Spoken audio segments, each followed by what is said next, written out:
Welcome अमर sir YouTube channel, इस पर आप सबों का स्वागत है। आज मैं IBPS PO मेन एग्ज़ाम 2020 के लिए ज़बरदस्त प्लानिंग बनाने जा रहा हूँ। मैंने पहले भी कहा था कि प्री एग्ज़ाम इजी लगता है जबकि मेन एग्ज़ाम टफ, लेकिन पास करने के ख्याल से प्री की तुलना में मेन एग्ज़ाम को सही स्ट्रैटेजी के साथ कम समय में पास किया जा सकता है। वैसे स्ट्रैटेजी कुछ भी हो, पढ़ने का कोई विकल्प नहीं है। पढ़ना तो पड़ेगा ही, लेकिन कम से कम प्रिपरेशन में सक्सेस के चांसेस को कैसे अधिक से अधिक बढ़ाया जा सके, यही स्ट्रैटेजी का इंपॉर्टेंस होता है। आज मैं क्या करने जा रहा हूं, स्पेशली क्वांट के संदर्भ में, डेटा इंटरप्रिटेशन एंड एनालिसिस के संदर्भ में मैं बात करूंगा और उसी में बताऊंगा कि कैसे और कितना स्कोर आप कर सकते हैं, किस तरह से। लेकिन ओवरऑल कट ऑफ क्या है, इसका मैं विश्लेषण करूंगा ताकि आपके दिमाग पर ये जो प्रेशर होता है एग्जाम का वो हट जाए। जो लास्ट ईयर का पेपर था उसका विश्लेषण करूंगा, उसके आधार पर प्रोजेक्शन कि इस ईयर में क्या आने का चांस है, पैटर्न में जो चेंजेज आ रहे हैं तो इस ईयर में क्या पैटर्न में चेंज हो सकते हैं, और लास्ट ईयर का कट ऑफ क्या था, किस तरह से उसको अचीव किया जा सकता है, इन सब पर आइए आगे बढ़ते हैं।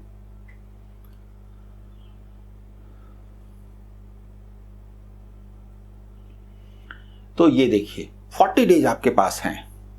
इन 40 डेज में आप पास कर सकते हैं, जबकि ये बात सही है कि ये टफेस्ट एग्जाम बन गया है। वन ऑफ द टफेस्ट मैं नहीं बोल रहा हूं, क्योंकि लास्ट ईयर SBI PO से भी ज़्यादा टफ पेपर IBPS PO का मेन एग्जाम था।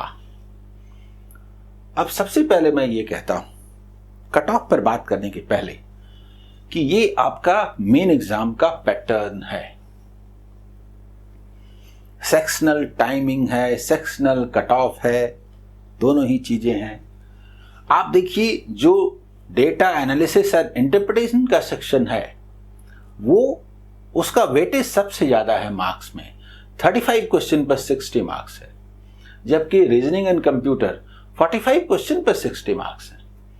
जनरल अवेयरनेस और ये जो है आपका 40 में 40 है, और ओवरऑल 155 क्वेश्चन पर 200 मार्क्स हैं। लेकिन आपको इंग्लिश लैंग्वेज जो है वो भी है, जिसमें 2 क्वेश्चंस आपके 25 मार्क्स के हैं। कुल मिला के 225 मार्क्स का पेपर बनता है। मैं कट ऑफ पर थोड़ा विश्लेषण करूंगा, फिर यहां पर आऊंगा, ठीक है, कि इसके मुताबिक क्या चेंजेस आनी चाहिए। सबसे पहले आइए लास्ट ईयर के कट ऑफ पर बात करते हैं और रियल में उसका क्या मायने है।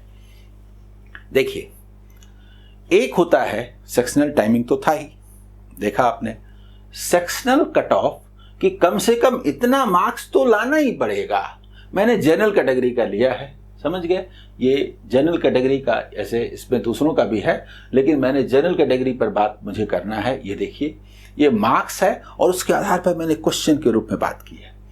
कम से कम सेक्शन में क्या चाहिए, तो उसको लेकर के आपको एक डर लगता है। तो मैं ये कहना चाहता हूं कि परसेंटेज के हिसाब से या पहले मार्क्स के हिसाब से बात करें, तो जैसे रीजनिंग एंड कंप्यूटर एप्टीट्यूड है, इसमें 60 जो मार्क्स हैं उसमें 7.75 का कट ऑफ था कि इससे कम आने पर आप बाहर हो जाएंगे। ये कट ऑफ आपको चाहिए कम से कम, इसमें इतना सबों को लाना ही पड़ेगा, ठीक है। इतना ले आते हैं यानी आप आगे ओवरऑल कट ऑफ के लिए एलिजिबल हैं, ये कहने का मतलब है। और नंबर ऑफ क्वेश्चंस के रूप में क्या हुआ, परसेंटेज के रूप में हुआ 12.9%, जबकि क्वेश्चन के रूप में हुआ 5.8, यानी 45 में 5.8 क्वेश्चंस आप सही सही बना लेते हैं आफ्टर डिडक्शन, तो आप सेक्शन का कट ऑफ पूरा कर रहे हैं। उसी तरह से इंग्लिश में देखिए, आपको 40 जो मार्क्स है उसमें 14.25 है, 35.62%। लेकिन क्वेश्चन के रूप में बात कीजिए तो वो 35 क्वेश्चंस का 40 मार्क्स है, तो 35 क्वेश्चन पर 12.46 क्वेश्चन होता है। इस ख्याल से थोड़ा ज्यादा है, समझ लीजिए लगभग 13 क्वेश्चंस आपको सही करने होंगे after deduction sectional cut off के लिए। ठीक है, जनरल इकोनॉमी और बैंकिंग अवेयरनेस जो 40 का है, 40 क्वेश्चंस हैं, इसमें 20% यानी 8 मार्क्स चाहिए और क्वेश्चन के रूप में भी 8 क्वेश्चन चाहिए आफ्टर डिडक्शन। तो आफ्टर डिडक्शन 8 क्वेश्चन सही होने चाहिए। जैसे मान लीजिए आपने 10 क्वेश्चंस अगर सही किए हैं, आपने बनाए हैं 10 क्वेश्चंस और उसमें अगर 2 रॉन्ग हो गया, 1 रॉन्ग हो गया, तब तो कोई बात नहीं। 2 रॉन्ग हो गया तब तो 10 अगर आपने अटेम्प्ट लिए हैं तब तो 8 हो जाएगा। अगर आपने 12 अटेम्प्ट लिए हैं और 2 रॉन्ग हो गया तो 12 में 10 सही हुआ और 2 रॉन्ग के लिए 0.5 कटेगा, समझ गए। तो आफ्टर डिडक्शन 8 सही होना चाहिए क्वेश्चन के रूप में। हम लोगों को क्वेश्चन के रूप में थोड़ा ज्यादा अच्छा लगता है क्योंकि मार्क्स अलग है, सोचते यह है कि कितने क्वेश्चन में कितना सही हो, तो क्वेश्चन पर ध्यान रहता है। तो हमारा जो जोर रहेगा वो क्वेश्चन के रूप में रहेगा। लेकिन ये मिनिमम कट ऑफ है और जो डेटा एनालिसिस इंटरप्रिटेशन है इसका कट ऑफ मार्क्स के रूप में रहा है 5.25 आउट ऑफ 60, लेकिन 35 क्वेश्चन में ओनली 3.06, यानी 35 में 3 क्वेश्चन जिन्होंने सही किया वो क्वांट के एरिया में यानी डेटा एनालिसिस एंड इंटरप्रिटेशन में वो पास कर रहे हैं, उस ग्रुप को क्वालिफाई कर रहे हैं। ओवरऑल नहीं, उस पर आता हूं।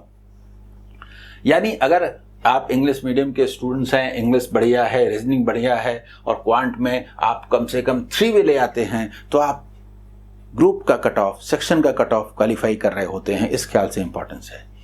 ये तो सेक्शनल था, लेकिन ओवरऑल कट ऑफ यानी 225 मार्क्स में, ये जो टोटल मार्क्स है ये 225 मार्क्स में लास्ट ईयर का कट ऑफ जनरल कैटेगरी का 71.25 था, यानी 31.78% मार्क्स लाने वाला स्टूडेंट इंटरव्यू के लिए क्वालिफाई किया।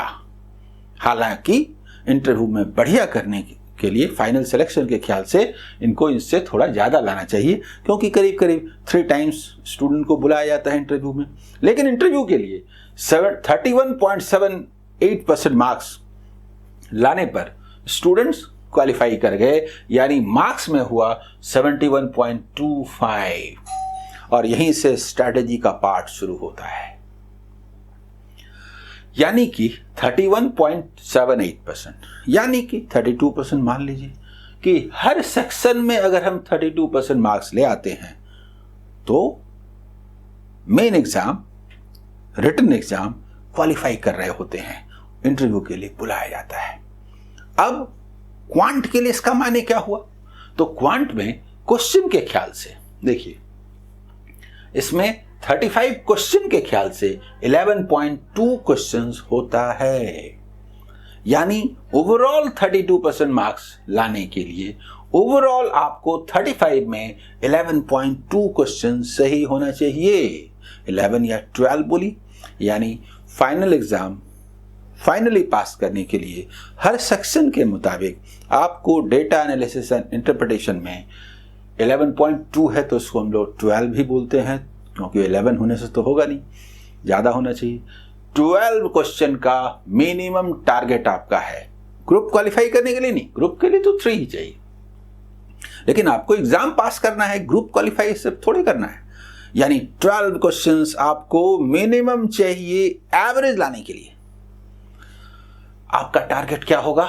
आपका टारगेट 15 to 20 होगा, 15 से 20 के आसपास जाएं और 20 अगर आप ले आते हैं तो फाइनली क्वालिफाई करने का चांस बन जाता है। 15 से 20 क्वेश्चंस आफ्टर डिडक्शन सही कैसे बनाएंगे, यही स्ट्रैटेजी का मेन पार्ट है।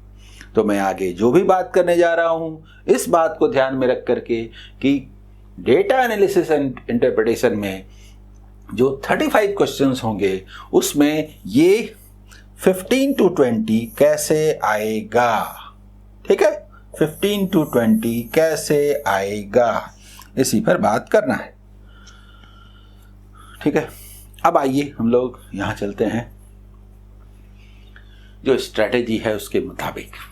तो दूसरे सेक्शन को देख लीजिए। आज मेरा जोर quant data analysis and interpretation पर है, उसी पर बात करूंगा। दूसरे सेक्शन में दूसरे दिन देखा जाएगा। ठीक है, अब लास्ट ईयर का पहले, क्योंकि इसमें मुझे डेप्थ में बात करनी है, इतना आसान नहीं है सारी चीज़ों को उसके डेप्थ में जाकर के विश्लेषण करना है, क्योंकि हर साल चेंज होता है।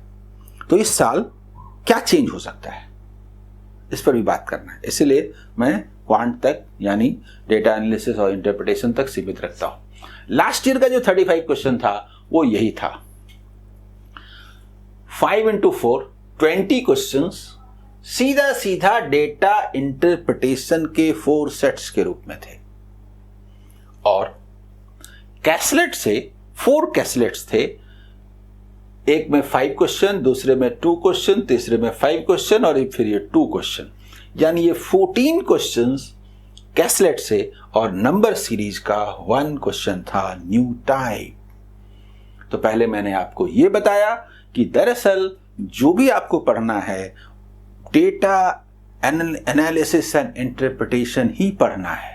ये अलग बात है कि इसमें चैप्टर के क्वेश्चंस ही आते हैं, लेकिन फिर भी जहां तक फॉर्म्स का सवाल है तो उसके जो फॉर्म्स हैं वो यही है। इसमें डीआई के अंदर ही डेटा सफिशिएंसी को शामिल कर लिया जाता है। डीआई यानी डेटा एनालिसिस और इंटरप्रिटेशन के अंदर ही जो 5 क्वेश्चंस, 3 क्वेश्चन, 4 क्वेश्चन, 2 क्वेश्चंस होंगे, उसी के अंदर ही क्वांटिटी 1, क्वांटिटी 2, क्वांटिटी 3 इस टाइप के क्वेश्चंस देने की परंपरा चल निकली है, और ये आगे नए फॉर्म में बड़े पैमाने पर आएंगी। यानी अगर मैं बोलूं कि डेटा इंटरप्रिटेशन और एनालिसिस के अलावा कुछ आता ही नहीं है तो ये सही नहीं होगा, क्योंकि उसी के अंदर डेटा सफिशिएंसी भी होता है, क्वांटिटी 1, क्वांटिटी 2 भी होता है। समझ में आया? अब पहले लास्ट ईयर का विश्लेषण करता हूं। तो ये जो 4 DI सेट्स आए, और एक बात, दरअसल आप नाम क्या देखते हैं, डेटा एनालिसिस एंड इंटरप्रिटेशन। सच तो ये है कि ये DI सेट्स को डेटा इंटरप्रिटेशन बोलते हैं और कैसलेट को ही डेटा एनालिसिस कहते हैं, क्योंकि जो इंफॉर्मेशंस दिए हुए होते हैं उन्हीं ही हम कैसलेट के रूप में बोलते हैं, उन्हीं को एनालाइज करना होता है। इसीलिए डेटा एनालिसिस का दरअसल मायने ये है। इवन नंबर सीरीज को भी आप उसी में शामिल कर सकते हैं। क्यों? क्योंकि नंबर सीरीज भी एनालिसिस है। नए टाइप का नंबर सीरीज, जिसमें एक सीरीज दे दिया, 2 सीरीज दे दिए, इवन 3 सीरीज दे दिया, कोई निश्चित पैटर्न नहीं है, पैटर्न में लगातार बदलाव आएंगे। तो नंबर सीरीज में 1 क्वेश्चन दे के कहा कि nth टर्म कौन सा होगा अगर इसी पैटर्न पर चलें, तो ये तो एक टाइप हुआ। 2 सीरीज दे करके 3rd में उसी पैटर्न पर जाते हुए वो वाला टर्म कौन सा होगा, 4th, 5th, nth, या क्वेश्चन मार्क दे दिया etc वो। तो ये क्या है? डेटा को एनालाइज कीजिए, दैट इज डेटा एनालिसिस। यही इसके नाम के साथ मैच करता है और यही इसका मायने भी है। ठीक है, आइए फिर बात करता हूं। देखने पर ऐसा लगता है कि ये 4 DI सेट्स एकदम सीधे थे। भाई डबल फिगर बार डायग्राम था, बार डायग्राम का डबल फिगर था, 2-2 बार डायग्राम वाले, पाई डायग्राम का एक था, तो सुन के कैसा लगता है एक पाई डायग्राम होगा। डॉटेड ग्राफ एक नया ग्राफ है, और मिसिंग टेबल DI था। मिसिंग टेबल तो किसी न किसी रूप में रहता ही है। इसको एनालाइज करें तो देख के आसान लगता है, लेकिन इसी में ये बात है कि जैसे डॉटेड ग्राफ पहली बार आया तो नए तरह के ग्राफ आने लगेंगे, बॉक्स बार आने लगेगा, आया भी है पहले। उसके अलावा इसमें नए तरह के, नए फॉर्म के जो आज तक नहीं आए वो आए, लेकिन ऐसा कुछ है नहीं। उसको जब समझेंगे DI बनाना आता है तो आप उसको आसानी से सॉल्व कर सकते हैं। राडा DI पहले भी आया है, आगे भी आ सकता है। तो यहाँ पर DI के पैटर्न में बदलाव होगा, लेकिन मूल बात यह है कि इसमें जो डेटा आते हैं जिनके आधार पर एनालिसिस करना होता है, उसमें नयापन होता है, नए टॉपिक्स होते हैं। तो उनके लिए आपको तैयार होना होगा। क्यों, कैसे, बताता हूं। लास्ट ईयर जो आया था हमेशा नए टॉपिक्स थे। यहां पर कैसलेट एकदम नया टॉपिक था, लगता था कि ये फिजिक्स का क्वेश्चन है। न्यू टाइप 5 क्वेश्चन का सेट कैसलेट का एक था। फिर एक कैसलेट प्रोबेबिलिटी पर था जिसमें 2 क्वेश्चंस थे। तो ये तो इस बार भी आने का पूरा चांस बनता है। कैसलेट सेट एक टाइम एंड वॉक पर था, तो इस बार टाइम एंड डिस्टेंस पर हो सकता है, ट्रेन पर हो सकता है, बोट एंड स्ट्रीम पर हो सकता है। ठीक है। कैसलेट सेट एक रेशियो, प्रोपोर्शन, परसेंटेज, ये यूजुअल पैटर्न नजर आता है। ठीक है, लेकिन उसी में क्वेश्चंस इस तरह के थे जिससे कि उसमें नयापन झलकता है। और नंबर सीरीज का 1 क्वेश्चन था, ये आपने देख लिया। अब इसमें ऐसा नहीं है कि यही आ जाएगा, ऐसा भी नहीं है कि यही 2018 में भी आया था। यानी क्या बदलाव होंगे, नए एरिया के क्वेश्चंस, डेटा आएंगे, नया फॉर्म आएगा, डेप्थ होगा, एनालिसिस होगा, उसके अंदर समझ के उसको पहचानना होगा और करना होगा। ठीक है, बताता हूं उसमें कैसे करेंगे। कैसलेट में चैप्टर बेस्ड कैसलेट, ये एक पैटर्न है, जैसे कि ये न्यू टाइप और ये 2 चैप्टर बेस्ड है। ठीक है, मुझे लगता है कि ये प्रोबेबिलिटी था, तो इस बार भी प्रोबेबिलिटी तो रहेगा ही। यहाँ पर परमुटेशन कॉम्बिनेशन भी हो सकता है। और ये टाइम एंड वर्क वाला मुझे लगता है कि बोट एंड स्ट्रीम में बदल जाएगा या फिर टाइम एंड डिस्टेंस में बदल जाएगा। ये मेरा अपना अनुमान है, लेकिन कोई नहीं जानता, वो टाइम एंड वर्क से भी हो सकता है। और ये यूजुअल कैसलेट है, जैसा कि हमेशा से आता रहा है वो। अब अभी आपने देखा आपका टारगेट क्या है। आपका टारगेट है 15 to 20 कैसे बनाया जाए। तो सबसे पहले आप ये सोचिए कि आपका कोर्स 50% हो गया। कहने का मतलब ये हुआ कि 35 क्वेश्चन में 15 to 20 बनाना है। तो आप 25 के आसपास जो क्वेश्चंस आने का दायरा बनता है, उतने बड़े दायरे को कवर करेंगे, जिसमें से 20 क्वेश्चन से 25 क्वेश्चन के बीच आ जाए और उसमें आप अटेम्प्ट ले पाएं समय के मुताबिक, टाइम के मुताबिक, टुवर्ड्स 20, 15 to 20। आप चैप्टर पढ़ने जाते हैं तो 25 प्लस चैप्टर्स होते हैं, तो चैप्टर अब आपके लिए लिमिटेड हो गया। क्या पढ़ेंगे, इधर आइए। ये मेरा ऑर्डर है, मैं कहता हूं time and distance, train, boat and stream. Time and distance, train, boat and stream, इसको सबसे पहले खूब पढ़ना है, जितने भी क्वेश्चन आज तक आए। अब इसका मतलब ये नहीं कि वाहियात उटपटांग क्वेश्चन पढ़ने लगे। आज तक किसी भी एग्जाम में जितने भी क्वेश्चंस आए time and distance, train, boat and stream के, उसको पढ़ लेंगे। तो क्या वही क्वेश्चन आ जाएगा? आ भी सकता है, लेकिन वो क्वेश्चन ना भी आए तो जो क्वेश्चन आएगा उसको बनाने की कैपेबिलिटी आपकी डेवलप हो चुकी रहेगी और आप डेफिनेटली बना लेंगे।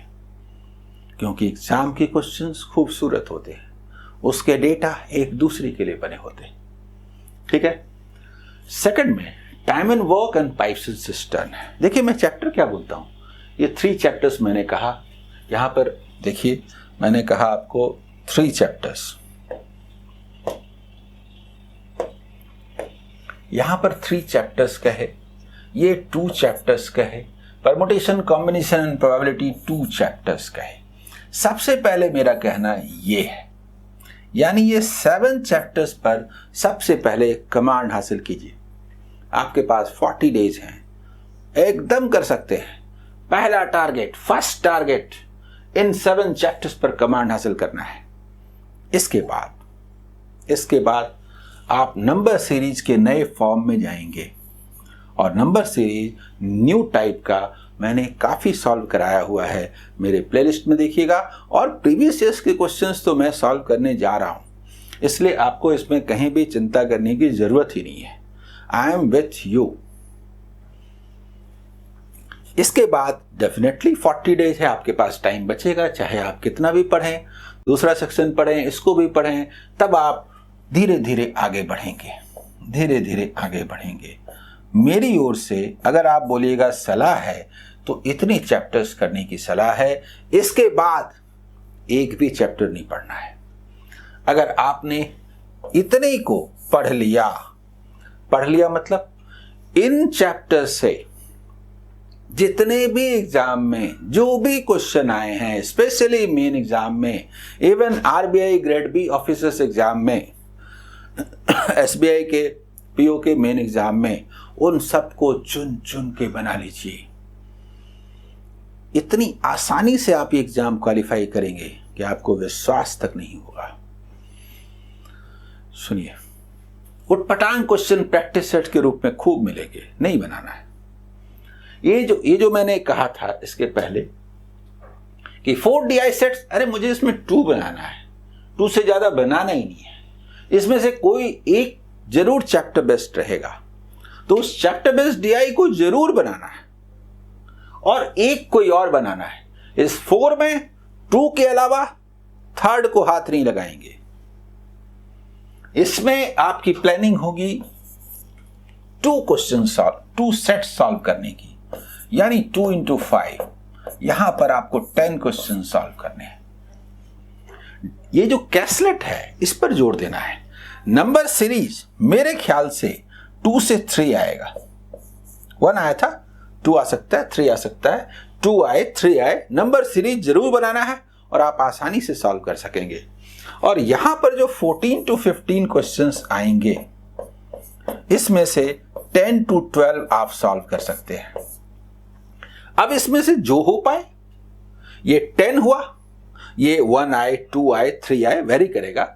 10 बने, 11 बने, 12 बने, 9 बने, जो भी बने क्वेश्चन, चैप्टर, उसमें से कौन सा क्लिक करता है, इसके अनुसार वेरिएशन होंगे। लेकिन 10 से लेकर के 20 ही है, 10 से लेकर 12 तक मैं कह रहा हूं आपको सोचना है यहाँ पर, ठीक है। 10 से 12 के आसपास में सोचना है कि कितना बन पाता है, 8, 9, 10, 11, 12 जो भी हो। तो आपका टारगेट इसका है और ये 1, 2, 3 कुछ भी हो सकता है, उसके मुताबिक ऊपर नीचे होगा। इतने ही क्वेश्चन का टारगेट लेके बढ़ना है। बोलिए आपको अच्छा लग रहा है कि नहीं? मैंने आपको चैप्टर पढ़ने के लिए क्या कहा और सॉल्व करने के लिए क्या कहा? बोलिए। मैंने चैप्टर पढ़ने के लिए इतना ही कहा है। इतना आपने पढ़ लिया, आपको कोई रोक नहीं सकता है। प्रीवियस ईयर्स के क्वेश्चंस को मैं सॉल्व कराने जा रहा हूं, डिफरेंट टाइप्स के, उन सबको देखिएगा, कीजिएगा। आपका प्रिपरेशन बहुत अच्छे डायरेक्शन में आगे बढ़ेगा, ठीक है। इसका जो दूसरा सेक्शन है, इस पर मैं दूसरे दिन दूसरे वीडियो के रूप में सामने आऊंगा, जिसमें और भी सेक्शन पे बात करनी है। तब तक आप इसका प्रिपरेशन शुरू कीजिए, ठीक है। आपको अच्छा लग रहा है, मुझे पूरी उम्मीद है कि आप एकदम बेहतर करेंगे। All the best.